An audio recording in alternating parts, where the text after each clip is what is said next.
দীর্ঘদিনের দাবি ও প্রতিশ্রুতি পূরণ হতে চলেছে উত্তরের জেলা ঠাকুরগাঁয়ে। একটি মেডিকেল কলেজ ও হাসপাতাল স্থাপনের খবরে আশার আলো দেখছেন এলাকার লোকজন। আমাদের ঠাকুরগাঁওবাসীর তো এটা স্বপ্ন যে আমাদের এখানে একটা মেডিকেল কলেজ হবে। এটা যদি যত দ্রুত হয় ততই আমরা খুশি হব এবং আমরা চাই এটা খুব দ্রুত বাস্তবায়ন হোক।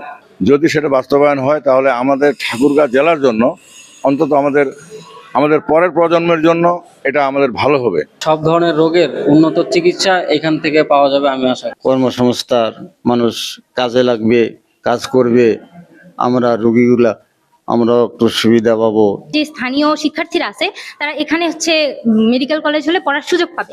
অর্থ সামাজিক উন্নয়ন হবে, ঠাকুরগাঁয়ের স্বাস্থ্য খাতের তো একটি আমূল পরিবর্তন হবে। জেলাবাসীর চিকিৎসার শেষ ভরসা স্থল এখানকার 250 শয্যার জেনারেল হাসপাতাল, যেখানে প্রতিদিন গড়ে 600 থেকে 800 রোগী ভর্তি হচ্ছে। কিন্তু এই হাসপাতালে নেই আইসিইউ ও পর্যাপ্ত জনবল, এতে ভোগান্তিতে রোগীরা। এই সংকট দূর করতেই ঠাকুরগাঁয়ে মেডিকেল কলেজ স্থাপনের সিদ্ধান্তের কথা জানিয়েছেন স্থানীয় সরকার, পল্লী উন্নয়ন ও সমবায় মন্ত্রী, বিএনপি মহাসচিব মির্জা ফখরুল ইসলাম আলমগীর। পাশাপাশি 250 শয্যার ঠাকুরগাঁও জেনারেল হাসপাতাল 500 শয্যায় উন্নীত করার কথাও জানান তিনি। আপনারা সবাই জানেন যে এখানে একটা মেডিকেল কলেজ করার সিদ্ধান্ত হয়ে গেছে, সাইট আপনার ঠিক করা হয়েছে।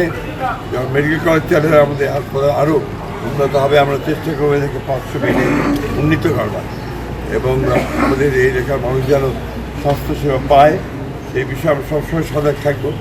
আমি সুপারকে বলেছি যে তার যা যা প্রয়োজন উনি যে আমাদের জানান, তাহলে আমরা সেই বিষয়ে আমরা সরকারের তরফ থেকে ব্যবস্থা নিতে পারি। এরই মধ্যে স্বাস্থ্য অধিদপ্তরের একটি প্রতিনিধি দল মেডিকেল কলেজের সম্ভাব্য স্থান পরিদর্শন করেছেন।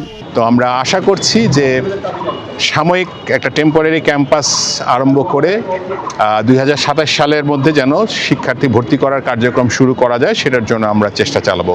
তবে আমরা অবশ্যই চাইবো যে যেন তেন করে কোনো রকম একটা মেডিকেল কলেজ চালু করা না হয়।